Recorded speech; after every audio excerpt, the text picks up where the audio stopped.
Hello friend, perfection PSC अकादमी में आपका स्वागत है। आज मैं आपको मुद्रास्फीति या इन्फ्लेशन के बारे में बताऊंगा। ये क्या होती है, मुद्रास्फीति क्या होती है, इसके बारे में मैं आपको बताऊंगा। तो मुद्रास्फीति होती है वस्तुओं की कीमत का बढ़ना, वस्तुओं की कीमत का बढ़ना, मुद्रा की कीमत का या करेंसी की कीमत का या वैल्यू का कम होना, क्या कहलाता है? इन्फ्लेशन कहलाता है। अर्थात इसी को ही हम क्या बोलते हैं साधारण भाषा में कि महंगाई आ गई। महंगाई आ गई अर्थात क्या हो गई, वस्तुओं के दाम क्या हो गए हैं, बढ़ गए हैं, और मुद्रा की जो वैल्यू है वो कम हो गई। अर्थात जो वस्तु हमें 100 रुपये में मिल रही थी, उसके लिए यदि हमको 200 रुपये खर्च करना पड़ रहा है, इसका मतलब हमारी मुद्रा की जो वैल्यू है वो 50% क्या हो गई है, कम हो गई। जैसे कोई वस्तु पहले हमको 100 रुपये में मिल रही थी, अब उसके लिए हमको 200 रुपये खर्च करना पड़ रहा है, इसका मतलब आपकी 100 रुपये का नोट कितने प्रतिशत गिर गया, 50% गिर गया। अर्थात मुद्रा की वैल्यू जो हो गई क्या हो गई, कम हो गई। क्यों हो जाती है आखिर ये इन्फ्लेशन, क्यों आता है मार्केट में? तो इन्फ्लेशन इसलिए आता है कि बाजार में या मार्केट में लिक्विडिटी जो है काय की, मुद्रा की या पैसे की जो है बढ़ जाती है। उस वजह से क्या होता है, मार्केट में इन्फ्लेशन आता है।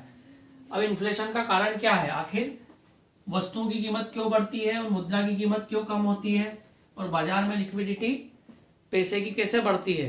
तो उसका रीजन ये है, सबसे पहला ये रीजन है कि सामाजिक सेवाओं में सरकार जब खर्च करती है पैसा, सामाजिक सेवाओं में सरकार जब खर्च करती है, अर्थात शिक्षा पे खर्च कर रही है पैसा, स्वास्थ्य पे खर्च कर रही है, इसके अलावा छात्रवृत्तियां दे रही है, इसके अलावा शादी के लिए भी क्या कर रही है, पैसा दे रही है, इसके अलावा पेंशन भी क्या कर रही है, सरकार दे रही है, इसके अलावा मनरेगा जैसी योजनाओं के तहत काम भी क्या कर रही है, सरकार दे रही है ना। जननी सुरक्षा योजना होती है, मुख्यमंत्री तीर्थ यात्रा योजना होती है, कई तरह की सामाजिक सेवाएं जो सरकार के द्वारा चलाई जाती हैं।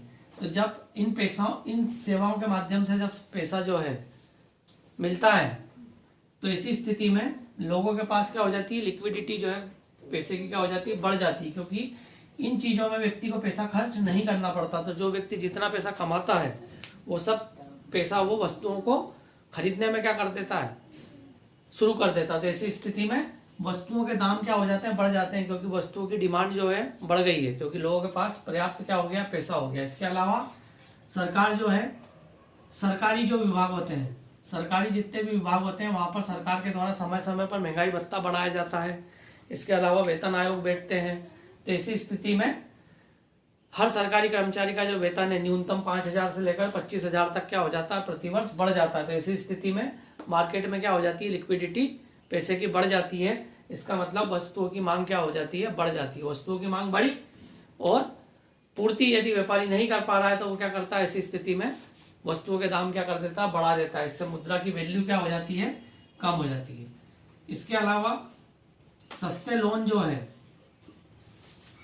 यदि बैंक क्या कर रहा है, बांट रहा है, कम ब्याज दर पर क्या कर रहा है, होम लोन दे रहा है, तो ऐसी स्थिति में भी क्या होगा, करोड़ों रुपया जो है मार्केट में लोन के रूप में आ जाता है, और लिक्विडिटी जो है उससे क्या हो जाती है, बढ़ जाती है। जब सस्ता लोन है, होम लोन है या पर्सनल लोन है, यदि बैंक बांट रहा है, तो ऐसी स्थिति में क्या होता है, मार्केट में लिक्विडिटी क्या हो जाती है, बढ़ जाती है।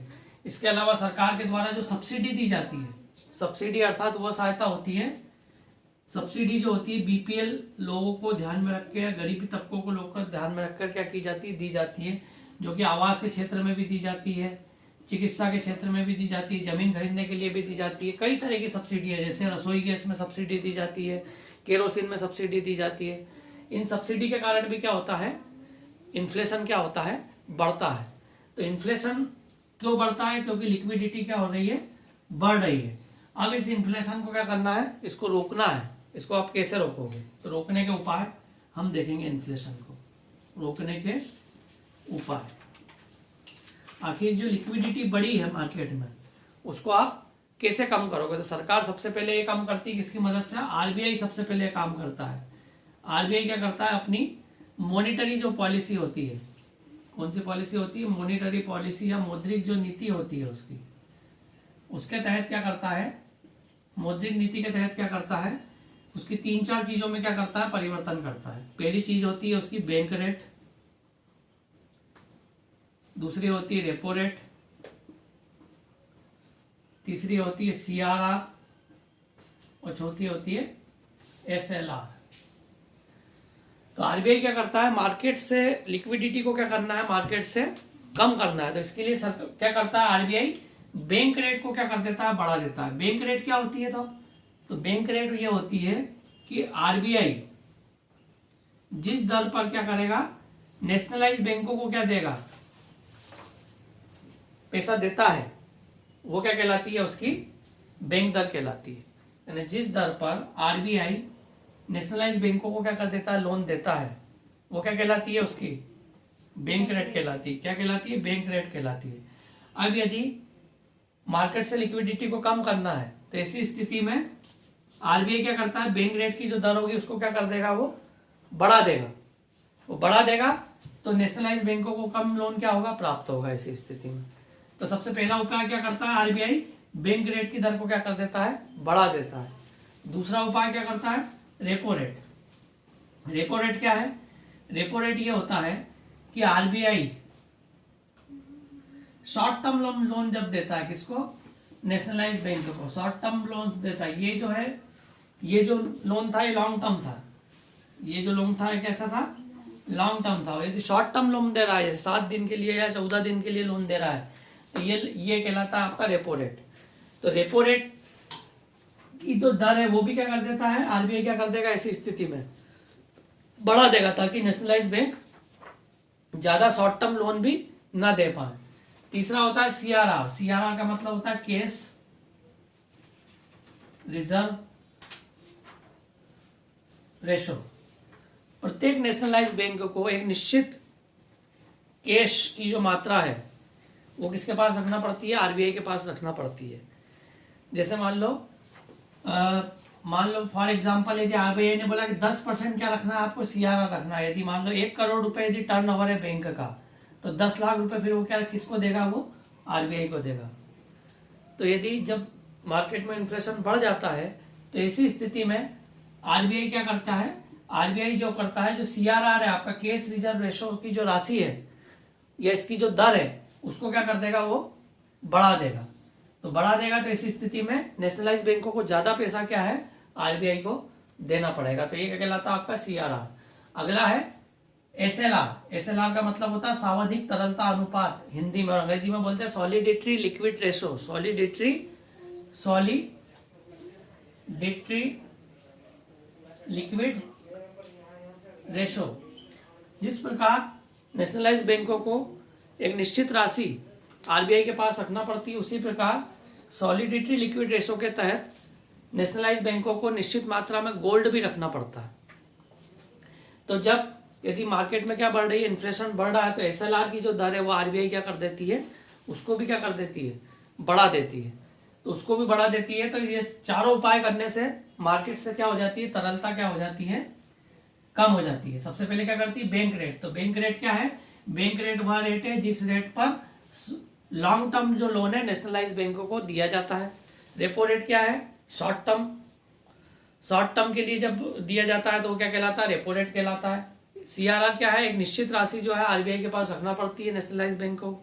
और SLR क्या है, गोल्ड की जो मात्रा है वो क्या रखना पड़ती है। तो ये चारों चीजों को क्या करता है आरबीआई, क्या कर देता है, जब मार्केट में इन्फ्लेशन बढ़ता है तो चारों की दरें क्या कर देगा, वो बढ़ा देगा। तो मार्केट से लिक्विडिटी जो होगी पैसे की क्या हो जाएगी, थोड़ी कम हो जाएगी, जिससे इन्फ्लेशन पर क्या किया जा सकता है, नियंत्रण किया जा सकता है। तो इस तरीके से क्या करता है। दूसरा उपाय क्या करेगी सरकार, दूसरा उपाय ये करेगी कि सब्सिडी को क्या कर देगी, धीरे धीरे खत्म कर देगी। अब सब्सिडी को यदि खत्म कर दिया जाएगा तो जो पैसा व्यक्ति पहले गैस के लिए या पेट्रोल के लिए या डीजल के लिए व्यक्ति को यदि सब्सिडी मिल रही थी, मकान के लिए मिल रही थी, तो वो पैसा फिर व्यक्ति को स्वयं क्या करना पड़ेगा, खर्च करना पड़ेगा। जब स्वयं खर्च करना पड़ेगा तो वस्तुओं के लिए फिर वो खर्च नहीं करेगा, अपनी आवश्यक चीजों के लिए क्या करेगा, खर्च करेगा। तो सब्सिडी खत्म होने से यह होगा कि लिक्विडिटी जो है वो मार्केट में क्या होगी, कम होगी। अगला जैसे क्या होगा, लिक्विडिटी का हो गया, इसके अलावा सब्सिडी का हो गया, आरबीआई का हो गया। इसके अलावा और क्या उपाय करेगा? इसके अलावा जो बैंक होते हैं, नेशनलाइज बैंक जो होंगे, वो जो पहले सस्ते लोन जो बांट रहे थे, वो जो लोन की जो वो दर है अब क्या कर देगा, वो बढ़ा देगा। जैसे मान लो वर्तमान समय में जैसे मार्केट में भी मंदी चल रही, तो होम लोन की दर सरकार ने लगभग 6.5% कर दी है, क्योंकि मार्केट में मंदी है। यदि मार्केट में क्या आ जाए, वो आ जाए, इन्फ्लेशन की स्थिति आ जाएगी, तो होम लोन को क्या कर देगी, वो महंगा कर देगी, उसको 8% कर देगी। 8% कर देगी तो कई लोग लेने से क्या हो जाएंगे, वंचित हो जाएंगे। तो मार्केट में क्या हो जाएगा, इससे लिक्विडिटी क्या हो जाएगी, पैसे की कम हो जाएगी। तो बैंकों के द्वारा क्या किया जाता है, जो सस्ते ऋण बांटे जाते हैं उनको क्या कर दिया जाता है, कम कर दिया जाता है।